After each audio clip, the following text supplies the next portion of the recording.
Salut, vous me voyez enfin.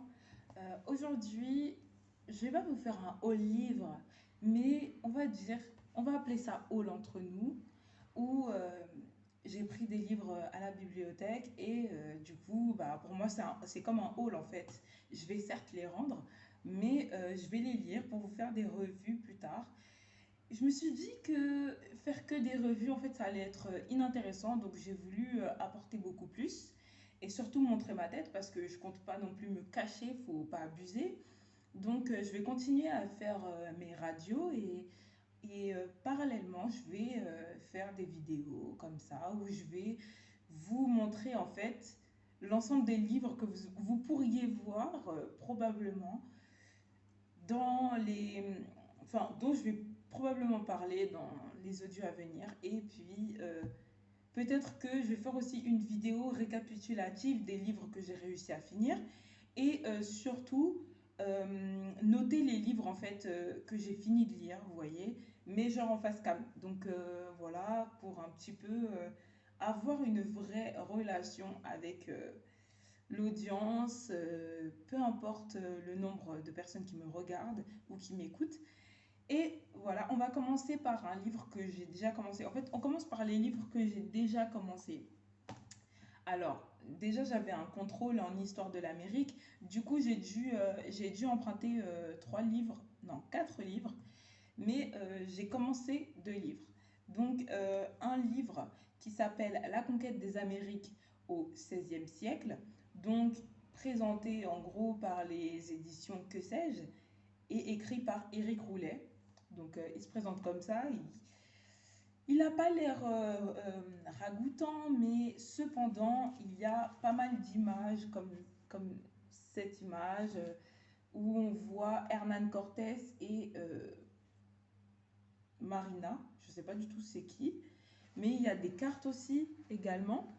Donc franchement, je trouve que ce livre a l'air pas mal intéressant. Je me suis arrêtée un petit peu au début parce que il y a des moments où j'aime pas trop lire là-dessus, mais j'ai du mal aussi à me concentrer, on va pas se mentir. Et je me suis dit que cette chaîne, elle allait pouvoir m'aider en fait justement à me concentrer sur mes lectures, à dire en fait ce que j'ai retenu des lectures surtout, et finalement à documenter mon énergie de lectrice, parce que vraiment j'ai arrêté un peu d'écrire pour pouvoir justement me concentrer sur la lecture, chose que j'avais très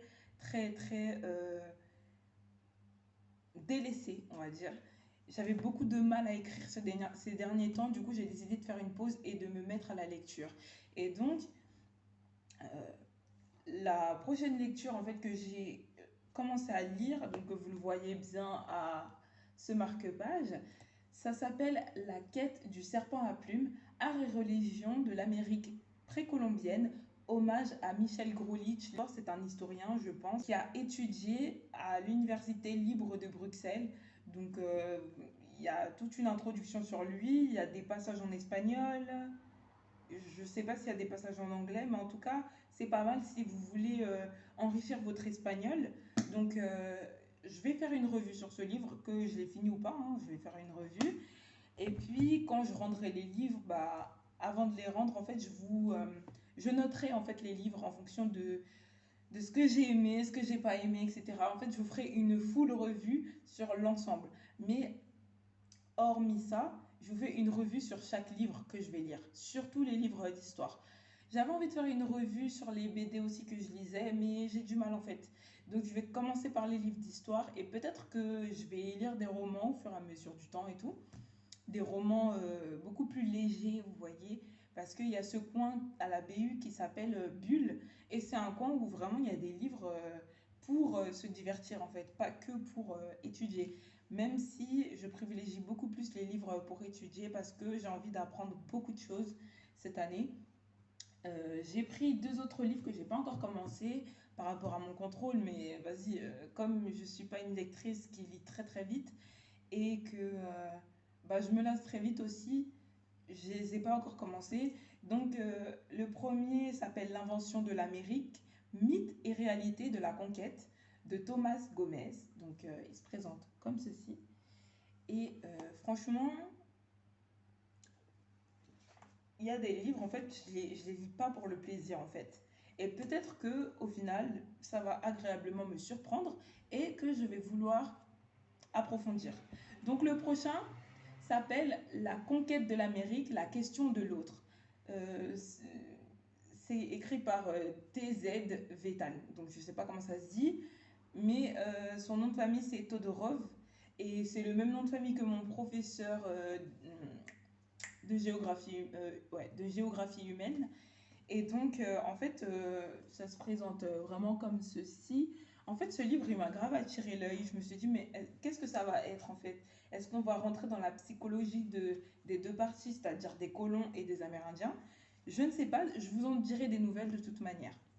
Donc, le livre que je suis en train de lire et que je kiffe s'appelle Le Raga, Reggae Rap DJ, écrit par Bruno Bloom. C'est un livre en plus que je dois présenter dans une fiche de lecture, donc ça tombe bien, j'aime bien le livre et surtout je vais devoir faire un travail là-dessus. Ça change des professeurs qui te disent oh, mais c'est pas toi qui choisis ton sujet d'exposé parce que il y aurait trop d'affinités. Je veux pas que vous choisissiez vos groupes, sinon, voilà, on ne doit pas faire les trucs par affinité parce que, bah, quelque part, ils ont raison, ces professeurs, parce qu'au final, quand tu vas travailler, peut-être que tu vas travailler avec des gens que tu n'aimeras pas, mais tu seras obligé d'avoir cette distance, tu vois, avec tes propres sentiments et travailler avec ces personnes. Donc, quelque part, peut-être que c'est bénéfique. Ce que je kiffe dans ce livre, c'est qu'il y a des disques. En fait, c'est sur l'histoire de la musique afro-américaine, mais surtout de Jamaïque, on va dire. Et les influences afro-américaines en Jamaïque et un petit peu la Caraïbe, en fait, en général. Donc, on se concentre surtout sur Kingston. Il y a pas mal de disques. Attendez, il y a pas mal de. Attendez. En fait, avant chaque chapitre, on va dire, les chapitres, c'est le style de musique. Ça veut dire que là, le chapitre, c'est jazz. Donc, il y a une grande image et tout qui représente, je ne sais pas si c'est un magasin. Il y avait aussi le chapitre sur les Dancehall Queens que j'ai kiffé. Vraiment, j'aime trop, j'aime trop. Certes, il y a des passages, je trouve, qui sont un petit peu trop familiers, mais après, c'est à moi de faire en sorte que ce soit scolaire. Voilà, on va pas se mentir. Et que ce soit intéressant aussi. Parce que bah, mon professeur nous dit littéralement, bah, vous ne faites pas vos devoirs pour vous, vous faites vos devoirs pour nous. Donc il faut que ce soit lisible, il faut que ce soit compréhensible et surtout il faut que ce soit intéressant pour le lecteur. Donc il y a d'autres livres en fait que j'ai pas encore lus et que j'aimerais tellement commencer à lire. Donc il y a le guide des musiques de Cuba, donc ce livre-là. Il est tout petit, mais il y a pas mal de pages. Je sais pas si ça va être très intéressant, mais ça a l'air d'être un peu dans le même style que le raga. Donc ça se centre sur le raga, ce livre, mais en fait ça parle de tous les groupes de musique en fait qui ont découlé du raga et ben, les musiques qui s'en distinguent un petit peu. Voilà. Donc là en fait c'est vraiment un livre historique, c'est ça que j'aime bien. Ça se centre à Cuba et c'est sur les musiques en fait, donc les influences musicales, etc. Et franchement, c'est très intéressant parce qu'il y a autant d'images en fait que dans l'autre livre que je viens de vous présenter. Donc il a été coécrit par Elio Orovio Diaz et Olivier Cossard. Pardon. Donc, interprète pratique, les éditions Mille et une nuits. Donc voilà. Au cas où ça vous intéresse, parce que je sais pas qui m'écoutera, mais franchement, tout ce qui est musique, surtout l'histoire de la musique, je crois que j'ai commencé à développer cet intérêt au lycée, grâce à la rencontre d'une certaine personne dont je ne citerai pas le nom. Alors, donc il me reste deux autres livres. Il y en a un qui s'appelle Kalinia, une famille indienne de Guyane française, aux éditions Terre indienne, écrit par Gilles Silberstein. Il y a aussi un autre nom, Alban Michel, mais je ne sais pas du tout c'est le nom de qui en fait, mais il a été écrit par Gilles Silberstein. Donc, c'est sur les Kalinia. Bon, mon amie est Kalinia, du coup, je me suis dit, enfin, ça allait peut-être m'intéresser, surtout qu'elle m'a raconté des histoires et tout. Donc, j'aimerais bien, en fait, approfondir, vraiment apprendre l'histoire de plusieurs peuples amérindiens, apprendre des langues aussi, tant que je suis en Guyane. Euh, il y a un dernier livre également qui s'appelle Fleurs de Guyane, coécrit par Julie Pato Ivanchenko et Jacques Barrette. Donc, il se présente comme ceci. Ce que j'aime bien, en fait, ce qui m'a attiré, c'est qu'il y avait vraiment des images. Enfin, c'est pas des images, mais je dirais plus qu'il y a des photos et des dessins. Voilà, ça c'est un dessin, c'est une reconstitution d'une fleur. Et franchement, je trouve ça magnifique. Vraiment, même pour savoir quelle fleur pourrait être aromatique, pourrait servir à se soigner. Franchement, ça m'intéresse. Même les fruits, tout ça. Enfin, il y aura vraiment de tout en fait dans cette chaîne. Ben, soyez prêts en fait, soyez prêtes aussi à avoir vraiment toutes sortes de livres en fait. Ça peut être des BD, ça peut être de tout. Donc voilà, là je vous fais mon petit haul. Il est à présent terminé.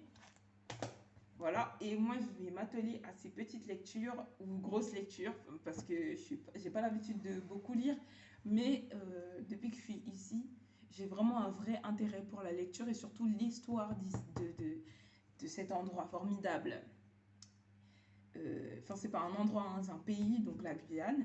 Et bah, j'ai plusieurs chaînes YouTube. J'ai Polynose qui va plutôt critiquer les réalités différentes, critiquer des systèmes.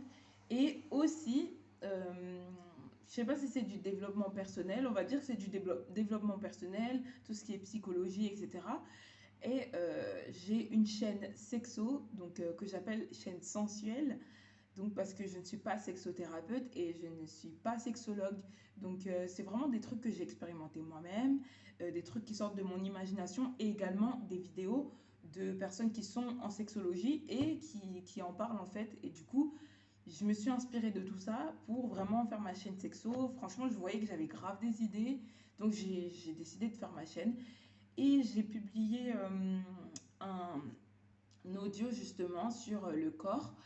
Et franchement, voilà, allez me suivre. Voilà, je vais pas mettre encore des liens parce que voilà quoi, j'ai des problèmes avec mon ordinateur. Mais pour l'instant, je vais juste vous mettre les noms de mes différentes chaînes YouTube. J'ai une chaîne guyanaise que j'ai pas encore posté des trucs dessus. J'ai donc cette chaîne de book review et également bientôt peut-être une chaîne de parolière, donc où je vais vraiment remixer les sons qui ont fonctionné ou pas, enfin les sons que j'ai bien aimés et faire des covers également. Donc en gros, enfin montrer en fait ce dont je suis capable en fait. Voilà, certes, je ne chante pas hyper bien, mais j'écris bien. Voilà, ça c'est une certitude.